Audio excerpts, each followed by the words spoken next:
My name is Miss Allie, and welcome to this week's First Chapter Friday. Today, we are going to be looking at the book called Escape from Mr. Lemoncello's Library by Chris Grabenstein. This book follows the story of Kyle Keeley, and he is all about games, whether it's board games, video games, you name it, he loves games. And it just so happens that his hero, Mr. Lemoncello, who is known for being this greatest game creator, just opened a brand new, innovative, creative, awesome library in his hometown. So when Kyle wins one of the coveted 12 spots to be one of the first kids to enter the library, he's super excited. And the first one to escape the library to follow the clues gets this even bigger prize from Mr. Lemoncello, which Kyle is super, super excited about. So he's competing against all of these other kids to try and escape from the library. It's great. He gets to do all kinds of games and challenges, and it's super exciting. So let's go ahead and get started. So chapter 1. This is how Kyle Keeley got grounded for a week. First, he took a shortcut through his mother's favorite rose bush. Yes, the thorns hurt, but having crashed through the brambles and trampled a few petunias, he had a 5-second jump on his oldest brother, Mike.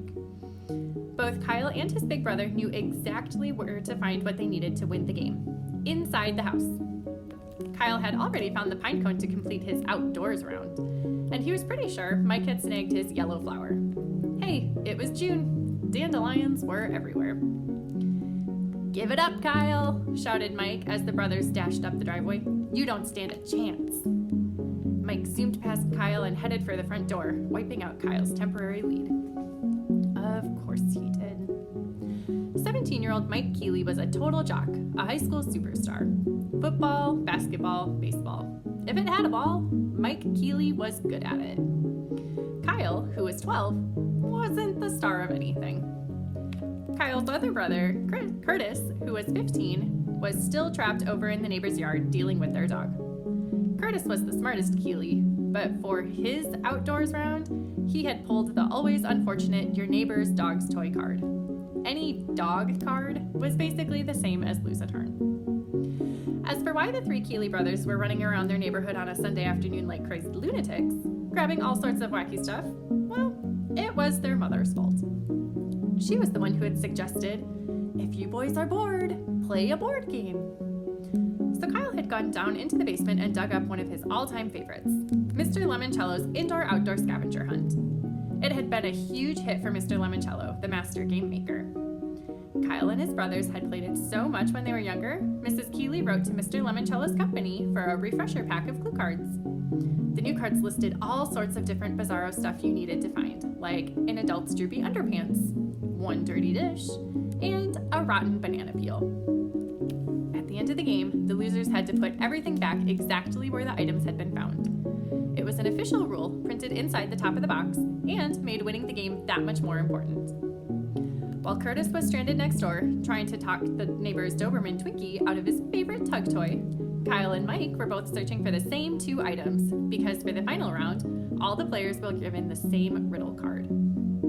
That day's riddle, even though it was a card Kyle had never seen before, had been extra easy. Find 2 coins from 1982 that add up to 30 cents, and one of them cannot be a nickel.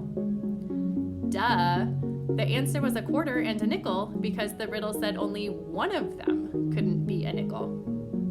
So to win, Kyle had to find a 1982 quarter and a 1982 nickel. Also easy. Their dad kept an apple cider jug filled with loose change down in his basement workshop. That's why Kyle and Mike were racing to get there first. Mike bolted through the front door. Kyle grinned. He loved playing games against his big brothers. As the youngest, it was just about the only chance he ever got to beat them fair and square. Board games leveled the playing field. You needed a good roll of the dice, a lucky draw of the cards, and some smarts, but if things went your way and you gave it your all, anyone could win. Especially today, since Mike had blown his lead by choosing the standard route down to the basement. He'd go through the front door, tear to the back of the house, bound down the steps, and then run to their dad's workshop. Kyle, on the other hand, would take a shortcut. He hopped over a couple of boxy shrubs and kicked open the low-to-the-ground casement window. He heard something crackle when his tennis shoe hit the window pane, but he couldn't worry about it. He had to beat his big brother. He crawled through the narrow opening, dropped to the floor, and scrabbled over to the workbench, where he found the jug, dumped out the coins, and started sifting through the sea of pennies, nickels, dimes, and quarters. Score! Kyle quickly uncovered a 1982 nickel. He tucked it into his shirt pocket and sent pennies, nickels, and dimes skidding across the floor as he concentrated on quarters. 2010, 2003, 1986. Come on, he muttered. The workshop door swung open. What the? Mike was surprised to see that Kyle had beaten him to the coin jar. Mike fell to his knees and started searching for his own coins just as Kyle shouted, "Got it!" and plucked a 1982 quarter out of the pile. "What about the nickel?" demanded Mike. Kyle pulled it out of his shirt pocket. "You went through the window?" said a voice from outside. It was Curtis, kneeling in the flower beds. "Yeah," said Kyle. "I was going to do that. The shortest distance between 2 points is a straight line." "I can't believe you won," moaned Mike, who wasn't used to losing anything. "Well," said Kyle, standing up and strutting a little, "believe it, brother, because now you two losers have to put all the junk back." "I am not taking this back to Twinkie," said Curtis. He held up a very slimy, knotted rope. "Oh, yes, you are," said Kyle, "because you lost. Oh, sure, you thought about using the window." Kyle, mumbled Curtis, "you might want to shut up." "What? Come on, Curtis. Don't be such a sore loser. Just because I was the one who took the shortcut and kicked open the window and..." "You did this, Kyle?" A new face appeared in the window. Their dad's. He, chuckled Mike behind Kyle. "You broke the glass?" Their father sounded ticked off. "Well, guess who's going to pay to have this window replaced?" That's why Kyle Keeley had 50 cents deducted from his allowance for the rest of the year and got grounded for a week. And that is the end of the first chapter.